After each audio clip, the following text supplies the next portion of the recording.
Hi, students. This is Mrs. Ulsis, one of the school counselors here. I am also the AP coordinator and the coordinator for PSATs and SATs. And today we're going to be talking about creating a College Board account. So first off, what is College Board and why do I need an account? Well, College Board is an educational organization that is best known for developing and administering the PSAT and the SAT. Now, you may or may not know, but the SAT is a college admission exam that some colleges require for students to take in order to be accepted to those universities or colleges. The PSAT is a pre-test or a practice SAT. So students in grades 9, 10, and 11 will all take the PSAT in October. And then typically students are going to take their SAT or that college admission exam in their junior year. All juniors will take it in March of their junior year as the state of Indiana's test, but they can take it prior to that, or they can take it on other national test dates on Saturdays. So the PSAT you'll take in grade 9, 10, and 11. The SAT typically students will take starting in their junior year. Sometimes they might take it in their senior year as well. Now, the College Board is also the educational organization that has created and developed the AP or Advanced Placement Program, and they've also created those AP exams. So if you're taking an AP class this year, you'll be taking an AP exam at the end of the school year, and the College Board is the organization that administers all of the AP program and exams as well. So what is a College Board account used for, and why do you need one? So students can use their College Board accounts in order to register for SATs that are given on national test dates. Luckily, for students taking the PSAT or the SAT school day in their junior year for that state of Indiana exam administration, you will not need to register for those PSATs and SATs. It's only if you're registering for an additional SAT on a Saturday that you'll need to use your College Board account to register for that. But you will be able to access your PSAT and SAT scores in your College Board account. And when you're applying to colleges, you will use your College Board account in order to send your SAT scores to those colleges that you're applying to.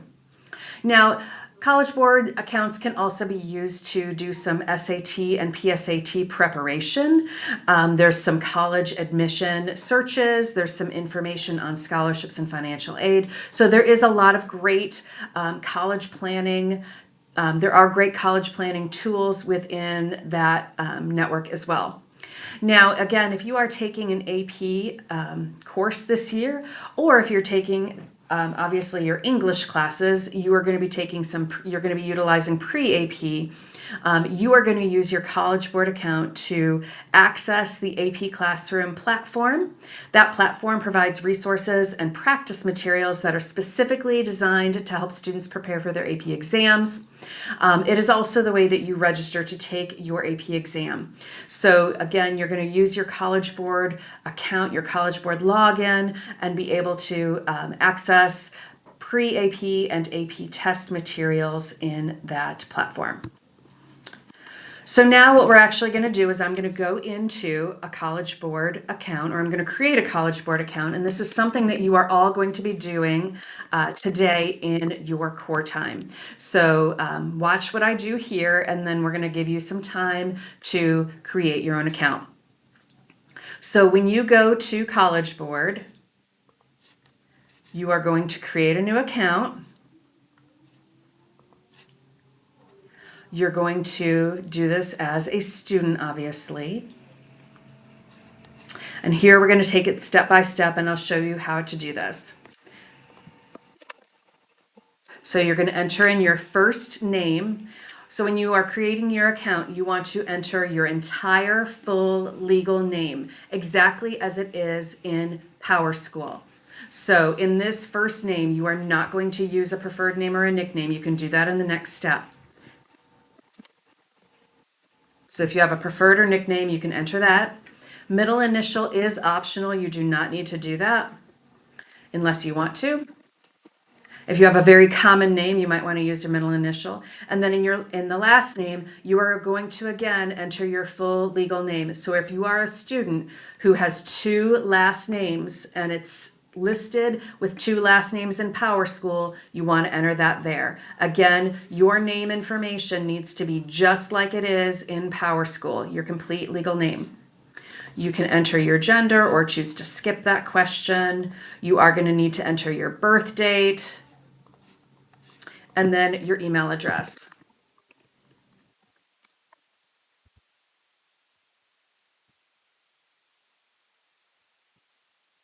Now, in this section, when you are putting in your email address, you are going to use your school Gmail account. So it's going to be like your Google login. So your student ID 12345, for instance, at wws.k12.in.us, because that way you want to be able to access your email if you need to reset your College Board login or to verify your College Board account here.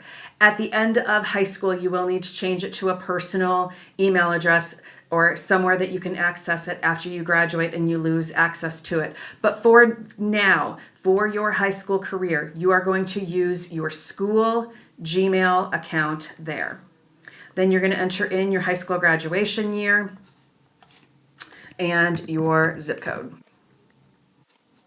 Here for where you go to school, obviously you're going to type in Westfield High School. Make sure it's the one on Union in Indiana. There's also a Westfield High School in New Jersey. You need to make sure that you're selecting the correct one. All right, and then you've got some personal information here. You are going to type in your address, not the school email, or not the school address, but that's what I'm typing in.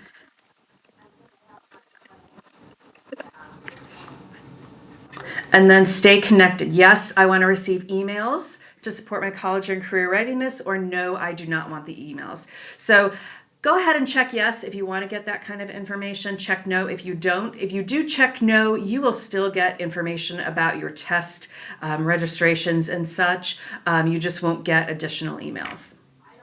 Parent information, you are allowed to put some parent information there if you want to enter that in so that they can get the same emails that you get. That will allow them to get the same registration emails or reminders that students get. So I recommend that you put in a parent information here too.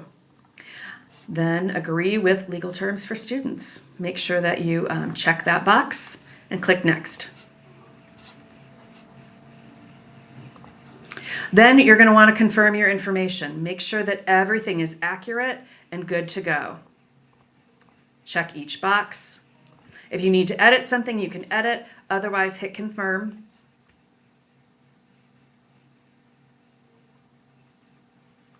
And then it's going to want to verify your email. So you're going to go to your email address. This is why you're doing it on your school email, so you can access it easily on your Chromebook. You're going to go to that email. You're going to copy that number and plug it in to verify. All right, then it's going to ask you to enter a password. So again, make sure that you are saving this password because you are going to be utilizing your College Board account quite frequently. So make it a password that you're going to remember. It does have to have at least 9 characters, including 1 uppercase, and then it also is going to need 1 number and a special character.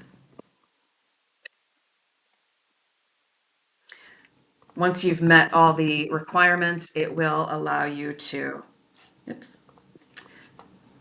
move forward. All right, I messed up here.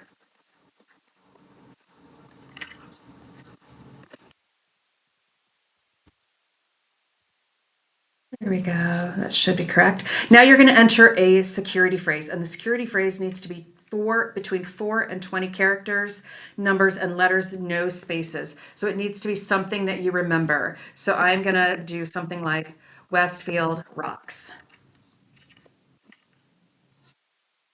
All right, my password needs to be longer. So I'm going to make my password a little bit longer.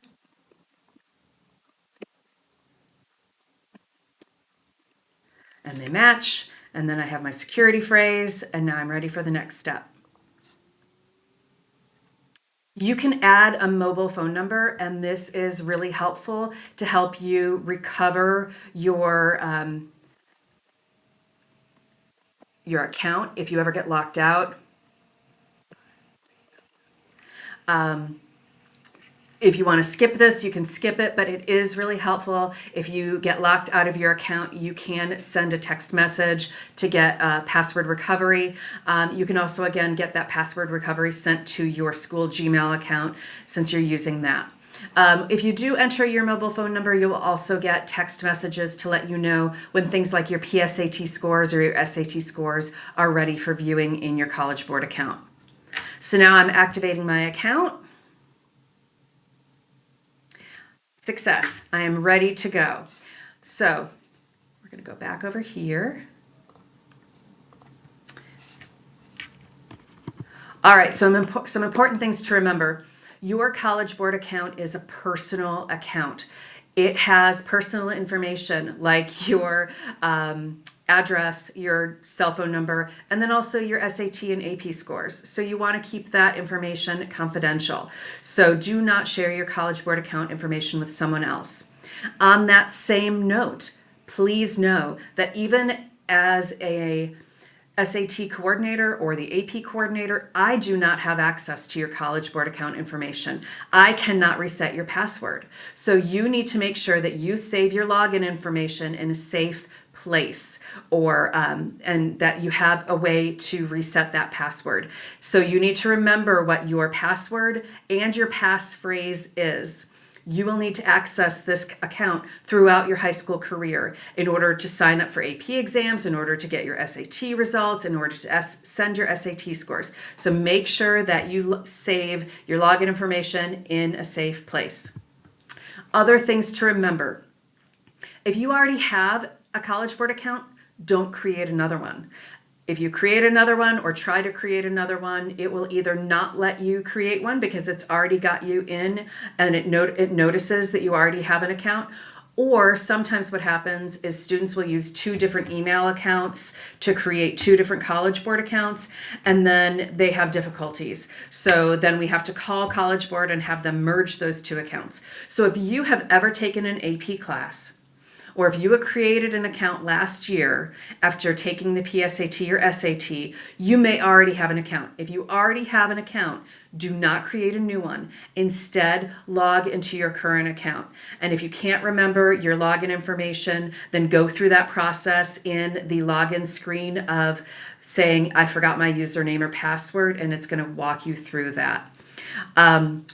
As you get closer to high school graduation, remember that you will have to update your College Board account with a personal email address. Once you graduate, you are not going to have access to your school Gmail account anymore, but you want to be able to access your College Board information. So as you get closer to graduation, you're going to want to go into your College Board account, change that email address to a personal email address. Likewise, if you should ever transfer schools, you will need to go into your College Board account and change your high school. So that way your test scores go to your new high school instead of your previous one, Westfield High School. All right, now it is time, students, for you to create your new account. If you haven't already done so, you are going to go to collegeboard.org and create a new student account. All right, if you have any questions or concerns, talk to your core teachers or talk to me or your counselor in the Counseling Center. Thanks for paying attention and watching, and good luck with creating your College Board account.